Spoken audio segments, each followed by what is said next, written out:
Bonjour à toi qui vas écouter. N'oublie pas de t'abonner si ce n'est déjà fait. De cliquer j'aime et de laisser un petit commentaire, ça fait toujours plaisir et j'y répondrai. Et n'hésite pas à partager. Pour t'apporter des émotions et des énergies positives, à suivre cette petite histoire qui, j'espère, te motiveront. En te souhaitant une belle journée ou soirée, cela dépend quand tu écouteras. Je t'embrasse.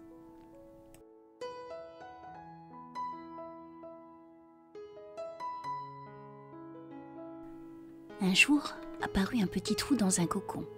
Un homme qui passait par là s'arrêta et durant de longues heures observa le papillon qui s'efforçait de sortir par le petit trou. Après un long moment, le papillon semblait avoir abandonné et le trou demeurait toujours aussi petit. On aurait dit que le papillon avait tout fait ce qu'il pouvait et ne pouvait plus rien tenter d'autre. Alors l'homme décida d'aider le papillon. Il prit un canif et ouvrit le cocon. Le papillon sortit aussitôt. Mais son corps était maigre et engourdi, ses ailes étaient peu développées et bougeaient à peine. L'homme continua à observer le papillon, pensant que, d'un moment à l'autre, ses ailes s'ouvriraient et qu'elle serait capable de supporter son corps pour qu'il puisse enfin s'envoler. Hélas, il n'en fut rien. Le papillon passa le reste de son existence à se traîner par terre avec son maigre corps et ses ailes rabougries. Jamais il ne put voler. Ce que l'homme, avec son geste de gentillesse et son intention d'aider, ne comprenait pas, c'est que le passage par le trou étroit du cocon était l'effort nécessaire pour que le papillon puisse transmettre le liquide de son corps à ses ailes, de manière à pouvoir voler. C'était le moule à travers lequel la vie le faisait passer pour grandir et se développer. Parfois, l'effort est exactement ce dont nous avons besoin dans notre vie. Si l'on nous permettait de vivre notre vie sans rencontrer d'obstacles, nous serions limités. Nous ne pourrions pas être aussi forts que nous le sommes. Nous ne pourrions jamais voler. J'ai demandé la force et la vie m'a donné des difficultés pour me rendre fort. J'ai demandé la sagesse et la vie m'a donné des problèmes à résoudre. J'ai demandé la prospérité et la vie m'a donné un cerveau et des muscles pour travailler. J'ai demandé à pouvoir voler et la vie m'a donné des obstacles à surmonter. J'ai demandé l'amour et la vie m'a donné des gens à aider dans leurs problèmes. J'ai demandé des faveurs et la vie m'a donné des potentialités. Je n'ai rien reçu de ce que j'avais demandé, mais j'ai reçu tout ce dont j'avais besoin. Alors vis ta vie sans peur, affronte tous les obstacles et démontre que tu peux les surmonter.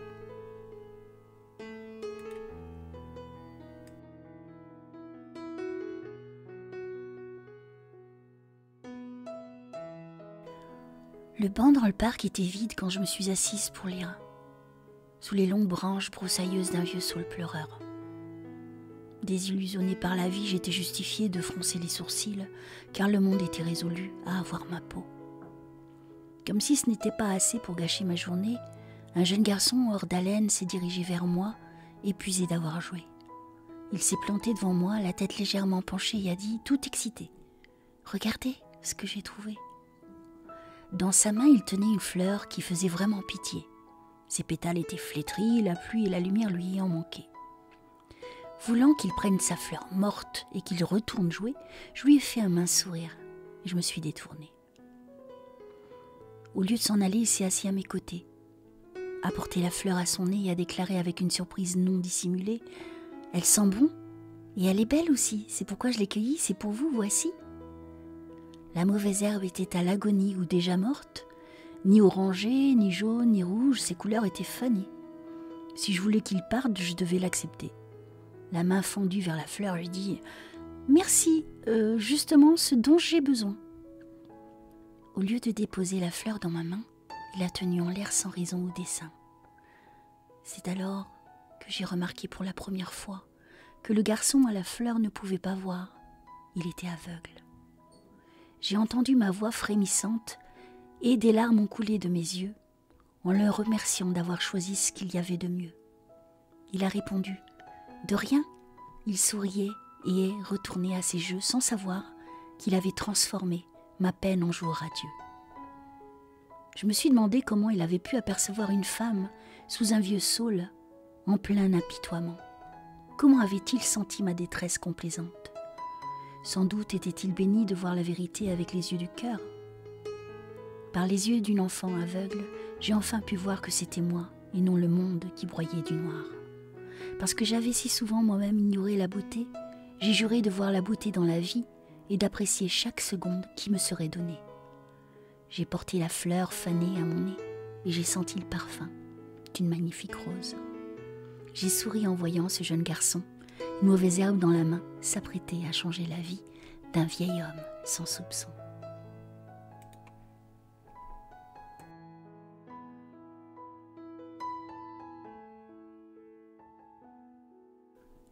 Un investisseur américain se promène au bord de l'eau dans un petit village côtier mexicain.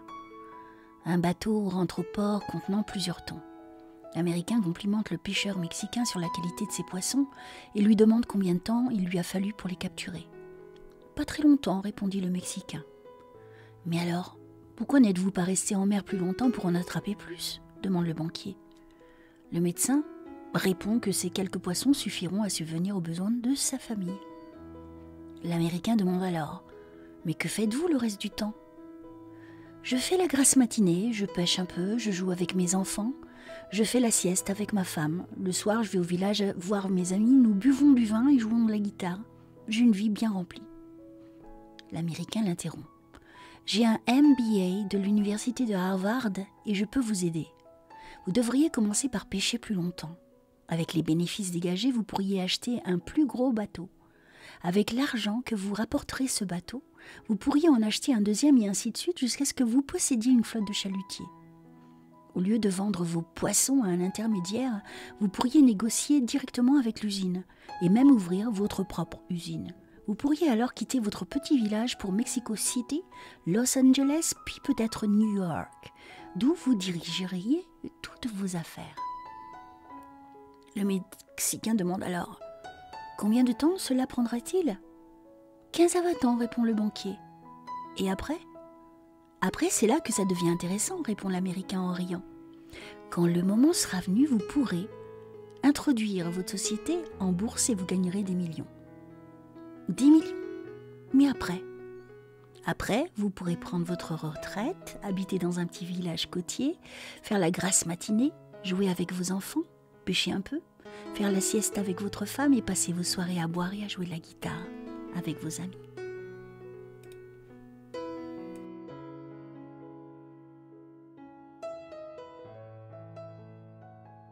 Un beau jour, toutes les couleurs du monde entier se mirent à se disputer. Chacune prétendait qu'elle était la plus belle, la plus importante, la plus utile, la préférée.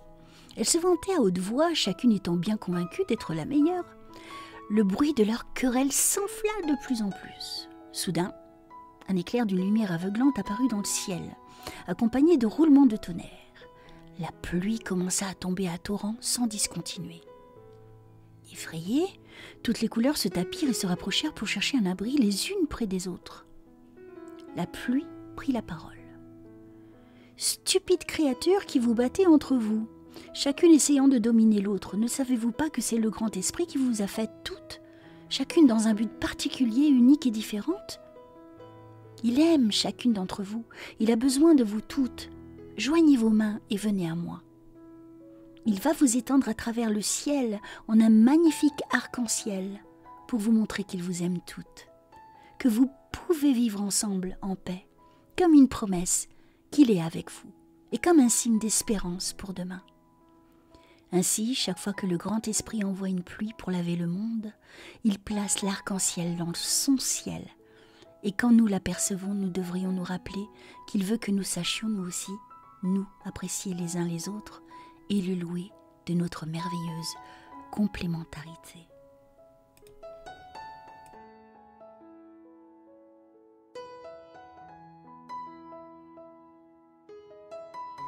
Il était une fois une course de grenouilles. L'objectif était d'arriver en haut d'une grande tour. Beaucoup de gens se rassemblèrent pour les voir et les encourager et la course commença. En fait, les gens ne croyaient pas possible que les grenouilles atteignent la cime. Et toutes les phrases que l'on entendit furent « Impossible, elles n'y arriveront jamais !» Les grenouilles commencèrent peu à peu à se décourager. toutes, sauf une qui continua à grimper. Et les gens continuèrent. « Vraiment pas la peine, elles n'y arriveront jamais !» Et les grenouilles s'avouaient vaincues, sauf une qui continuait de grimper, envers et contre tout.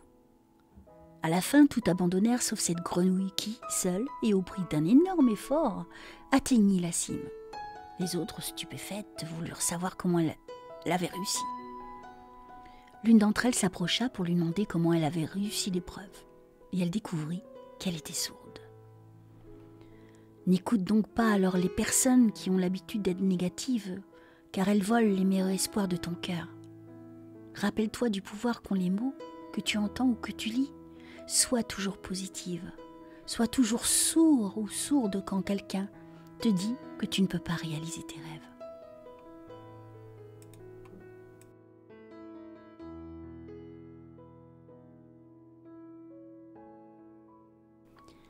Un 23 décembre, j'étais à l'aéroport écoutant secrètement un père et sa fille. Elle devait partir dans un autre pays, rejoindre son mari et ses enfants pour fêter Noël auprès des siens. Le père serra très fort sa fille, lui dit « Je t'aime, je t'en souhaite juste assez. » Elle se leva la tête et dit à son père « Papa, la vie avec toi est beaucoup plus qu'assez. Ton amour envers moi a toujours été plus que j'aurais souhaité.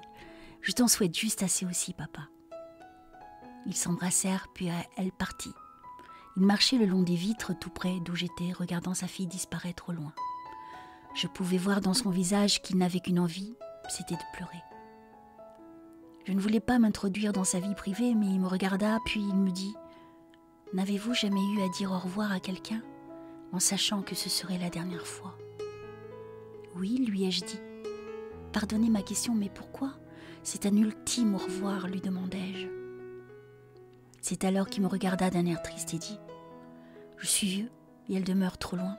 Le prochain voyage que je ferai sera mes funérailles. Je suis très malade, mais je ne lui ai pas dit, car je ne veux pas qu'elle s'en fasse pour moi. Je veux qu'elle vive sa vie comme si de rien n'était. Mais lorsque vous disiez au revoir, je vous ai entendu dire « Je t'en souhaite juste assez. Que cela signifie-t-il » Il commença à sourire et dit « Ce souhait, nous le faisons depuis des générations dans ma famille. C'est une tradition que nous continuons à suivre et on le dit à tous ceux qu'on aime. » Il prit une pause, regarda vers le ciel et cherchait à se remémorer les détails. Soudain, il se mit à sourire de nouveau et commença. Quand nous disons à quelqu'un « Je t'en souhaite juste assez », nous lui souhaitons que sa vie soit remplie avec juste assez de bonnes choses pour pouvoir les apprécier. Il se mit à marcher de long en large en demeurant près de moi et se mit à dire « Je te souhaite juste assez d'expérience, bonne ou mauvaise, pour garder une attitude brillante. Je te souhaite juste assez de pluie pour apprécier le soleil. Je te souhaite juste assez de bonheur pour garder ton esprit vivant. Je te souhaite juste assez de douleur afin que les petites joies te paraissent plus grandes.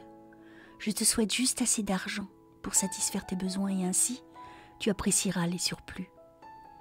Je te souhaite juste assez de pertes pour apprécier ce que tu as. Je te souhaite juste assez de « allô » pour ne pas avoir trop de derniers « au revoir » puis parti. Je crois que trop souvent nous nous attendons à avoir une vie parfaite avec tout ce que cela comporte. Nous avons tous besoin de se faire rappeler que s'il n'y avait pas de moments pénibles dans la vie, nous ne pourrions apprécier les bons. Donc mes amis, profitez de votre journée et de chaque instant. Je vous en souhaite juste assez.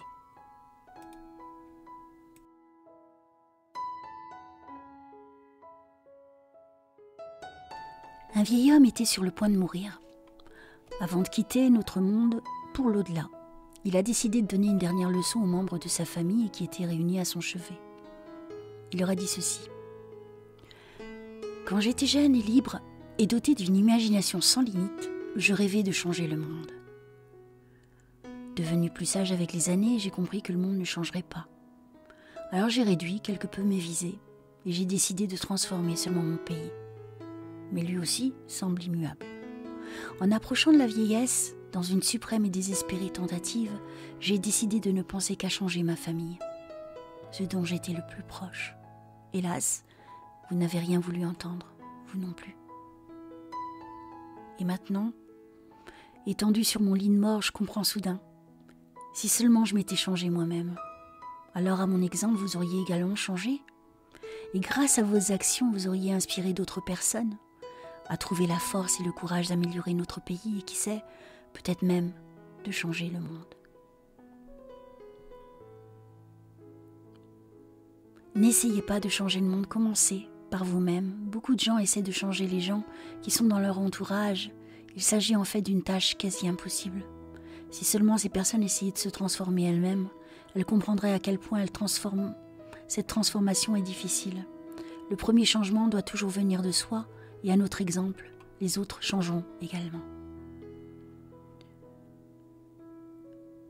Si tu veux que ta vie soit une magnifique histoire, réalise que tu es l'auteur, que tu en es l'auteur de ta vie et que tu as l'opportunité chaque jour d'en écrire une nouvelle page.